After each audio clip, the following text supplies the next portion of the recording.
edhe sot një mundësi e mirë për qytetarët e kryeqytetit dhe të gjithë qytetet që janë në rundën e dytë të përzgjedhin ato që e vlerësojnë.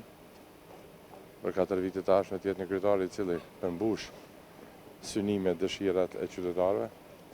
Edhe unë sot, sikur gjithë bashkëpunëtorët, kreva obligimin tim dhe votova ato ku besoj që është rrugë e drejtë, rrugë e mirë për të plotësuar projektet, idetë dhe vizionet e kryeqytetit Prishtinës.